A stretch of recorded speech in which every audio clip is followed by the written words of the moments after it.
안녕하세요. 속닥터 유수영입니다.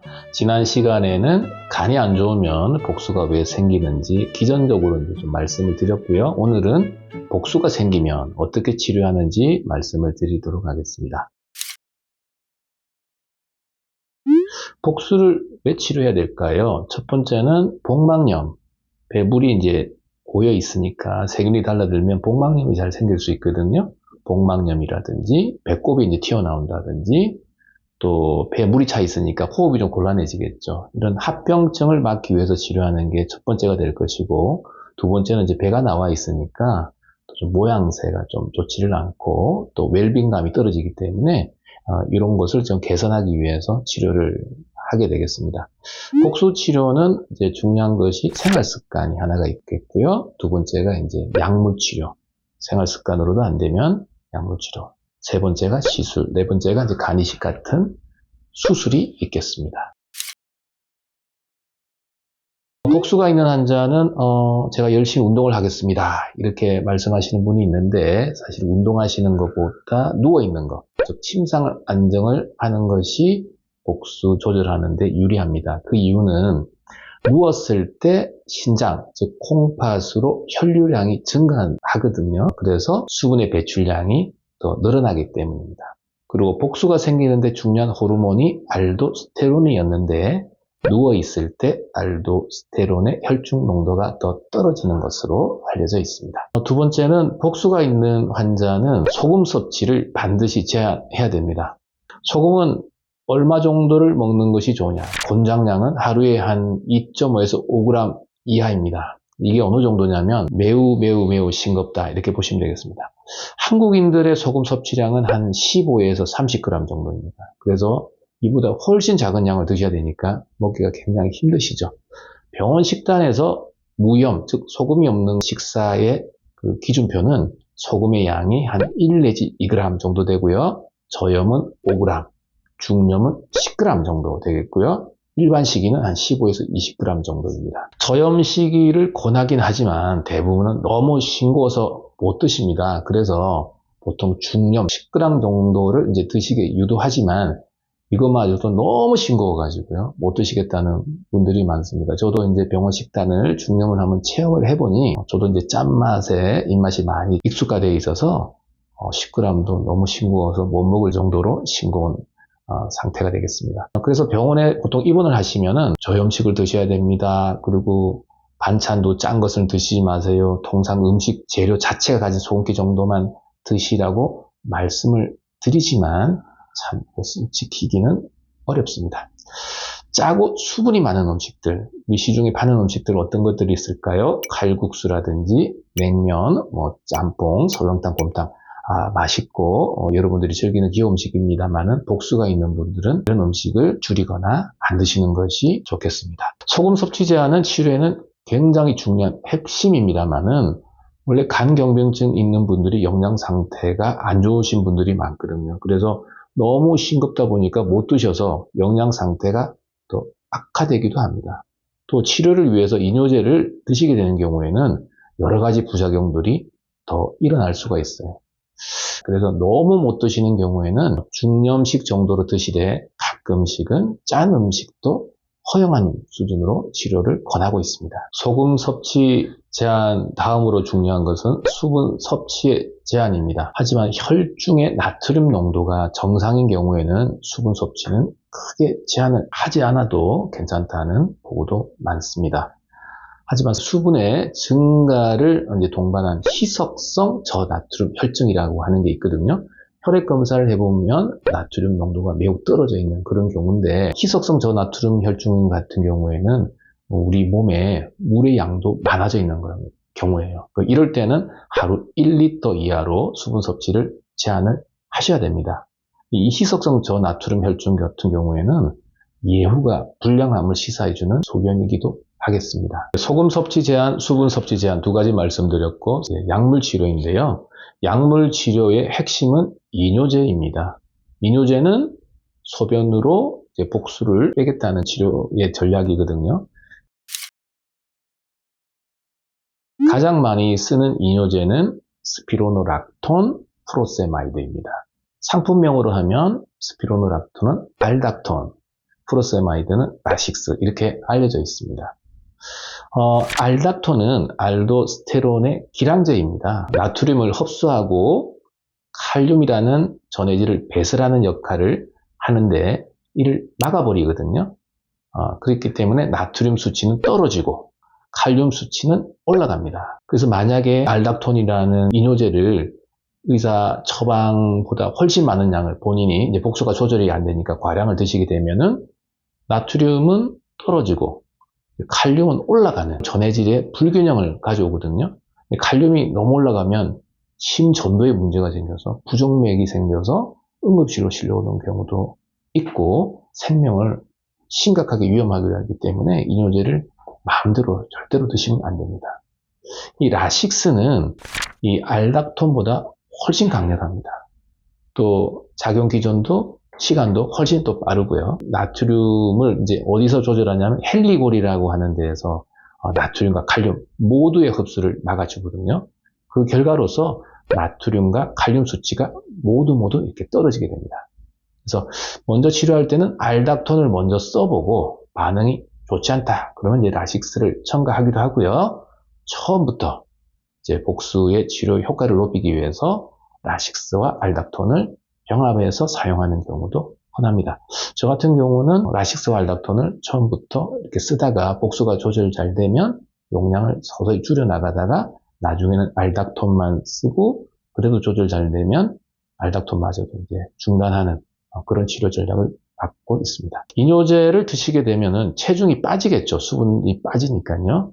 그래서 말초 부종이 있는 경우, 팔다리, 즉 다리, 발목이 이렇게 부어 있다 이런 분들은 체중 감량을 좀 많이 하셔도 됩니다. 제한이 없지만 부종이 없는 경우는 하루에 한 0.5kg 이상으로 감량을 하지 않는 것이 좋습니다.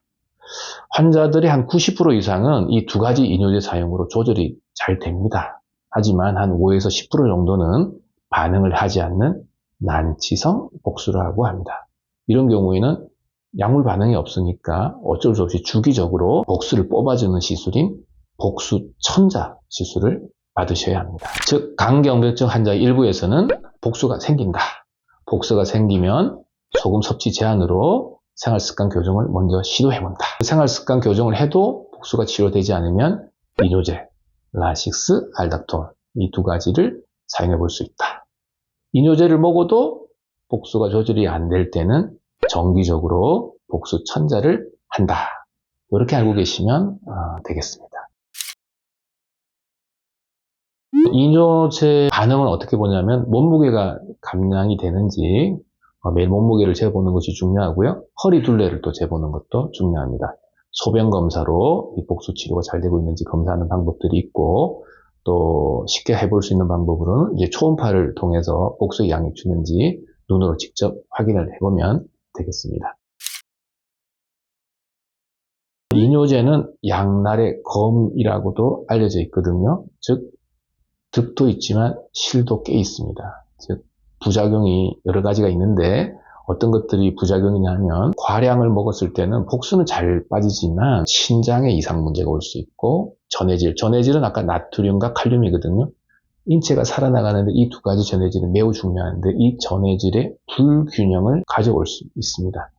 나트륨적으로 말씀드리면 대부분 저나트륨 혈증이 오고요. 칼륨은 고칼륨 혈증이 올 수가 있습니다. 그래서 복수가 조절이 안 된다고 용량을 무시하고 약을 본인 임의대로 다량을 복용하게 되면 아까 말씀드린 대로 고칼륨 혈증이 제일 무서운 또 부작용이거든요. 부정맥, 심장, 전도 장애를 일으켜서 생명을 위협하기도 하고요. 간이 매우 안 좋은 분들의 경우 이뇨제를 다량 드시면 탈수가 와가지고요. 간성 혼수가 오기도 합니다.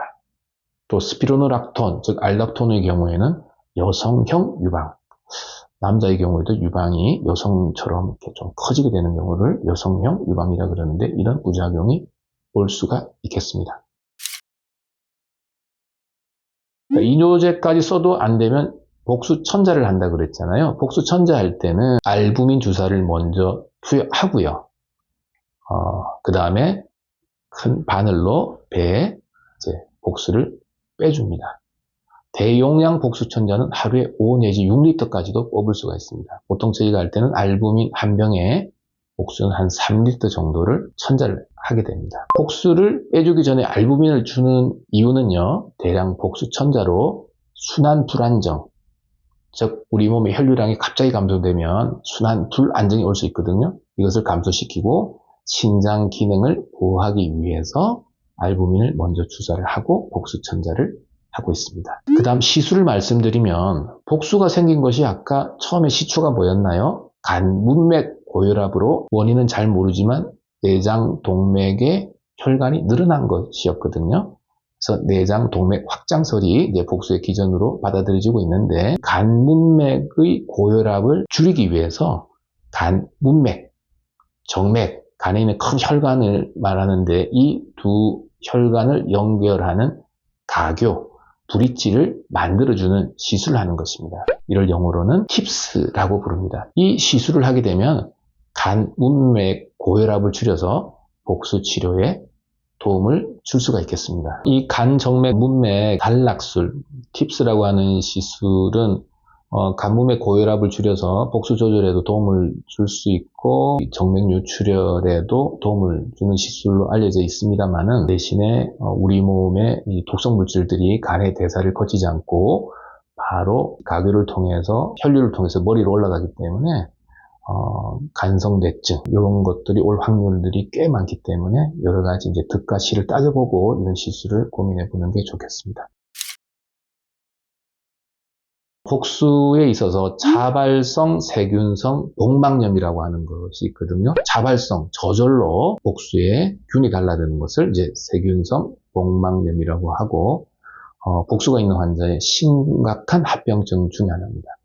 대부분 배가 아파합니다. 눌러도 아파하고 본인도 배가 아파하는데 30%는 무증상입니다.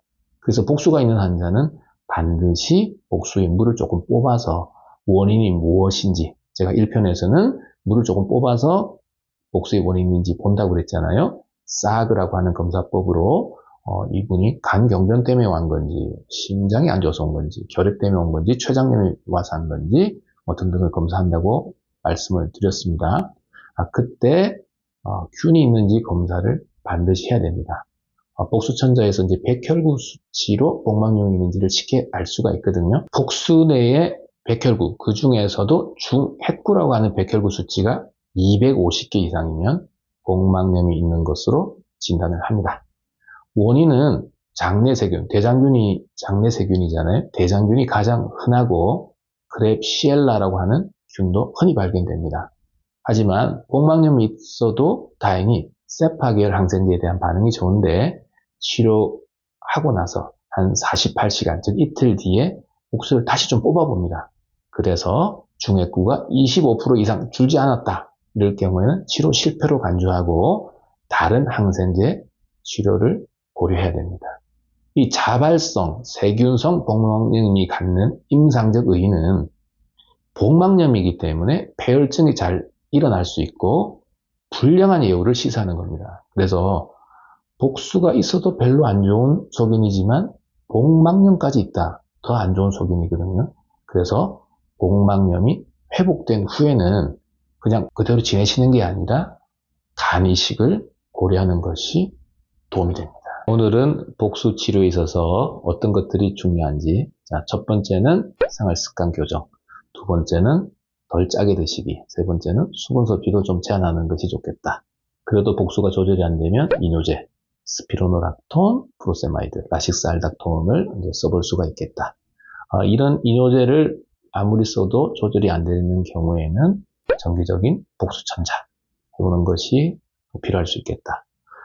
또 그리고 시술로는 팁스라고 하는 간 정맥, 문맥 단락술, 그리고도 간 이식도 한번 생각해 볼 수 있겠다. 이렇게 말씀을 드렸고, 또 하나는 자발성 세균성 복막염, 균이 달라들어서 복막염을 일으키는 것이고, 항생제 반응은 좋지만 회복되고 난 이후에는 간 이식도 꼭 고려해 봐야 되겠다. 이렇게 요약을 해드리겠습니다.